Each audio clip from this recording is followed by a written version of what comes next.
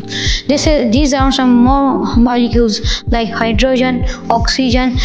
These are methane, amino acid, water, nitrogen and carbon dioxide. Thank you.